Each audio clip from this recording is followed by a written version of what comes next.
You're watching the Vodka O Australian GT Championship from Melbourne's Sandown Raceway. In qualifying, it was Dean Grant's Mosler who took pole, so he headed the 25-car field to the category's traditional rolling start. This will be a timed race. The pair of Moslers, Grant and Quinn. The run to turn one. The Porsches are not too far away. David Wall in car number one, but it's Tony Quinn around the outside to the lead. Absolutely great start there by Tony, and he'll be really looking to try and assert himself and get a good lead. The guys try and just get a nice... Max Twigg launches off the back of Peter Hackett's Lamborghini.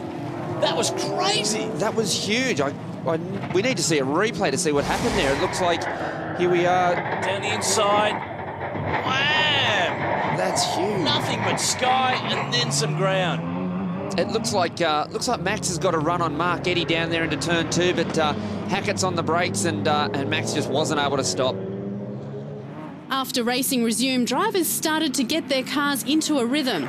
As that happened, the concertina effect came into play. On board the Castrol Viper with Greg Crick, the former GT champ, right behind James Kondouris, who won a couple of races earlier in the year at Phillip Island.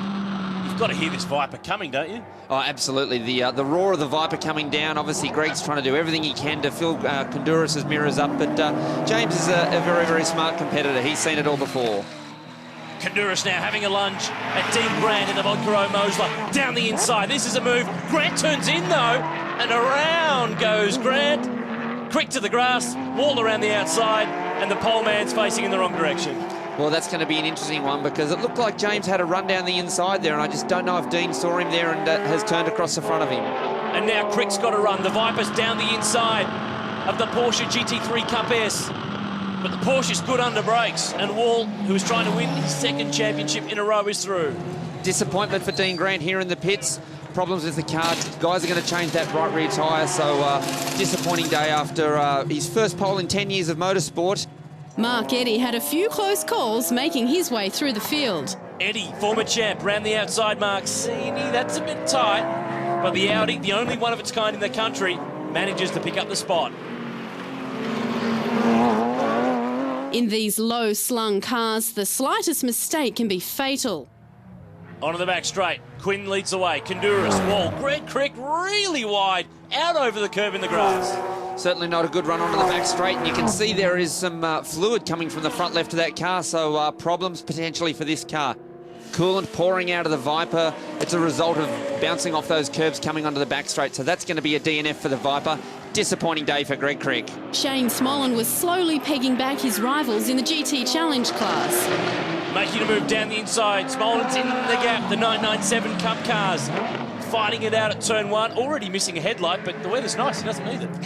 Certainly not. Trying to go too wide into turn 2 and 3 is usually not the best way to get through there, but Shane does the smart thing. Pulls him behind, but down the inside into 4. Oh, that's a bit of a run. Very close.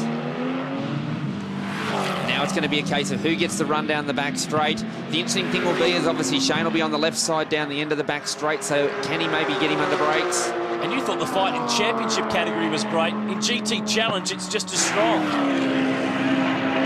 Smolin back to the front, grabs the spot.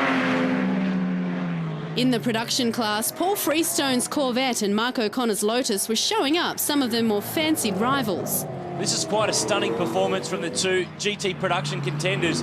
They've got these cars in the top 10 overall, and they're sandwiching Simon Middleton's Lamborghini.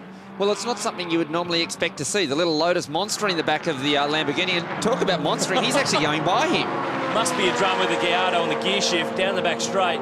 Mark O'Connor will take that spot. There's Darren Berry, the Ascari, repaired from its damage at Albert Park earlier in the year, having a few problems over that car. But no one had an answer to the might of Tony Quinn's Mosler. Well, he won 2 races in the last round at Bathurst in the Aston Martin. He switched into the Mosler, and the result hasn't changed. Tony Quinn takes race 1 in the final round of the championship at Sandown. James Kondouris second, David Wall is third, Mark Eddy fourth, and Ash Samadi, that's a really good drive. The Mosler to 5th. Paul Freestone wins GT production, 8th overall from Mark O'Connor. But this incident, this was the one that got the headlines. Max Twigg's Porsche launching through the air, and he's out for the weekend. Max, that was a wild ride. Talk us through it. It was a wild ride I wish I never had, but we went to turn 1. And, you know, Peter sent me wide. He sent me off the track, which I thought was unnecessary, that he didn't need to do that. Went at 2, I had some mess in my tyres. There was a lot of dust coming into turn 1. You know, maybe I went there a fraction hot, but I still had enough speed to turn in the apex. So he's gone from hard left, stood on the brakes on Lamborghini, which have got great brakes, and just chopped it hard right. So, I mean, if he had to give it a little more room, 2 abreast into the thing, the race starts at the back straight. You know, we've been told that time and time again, you know, but he feels the need to chop hard right. Well, that's what happens. Up next, it's the final race of this year's Vodka O Australian GT Championship.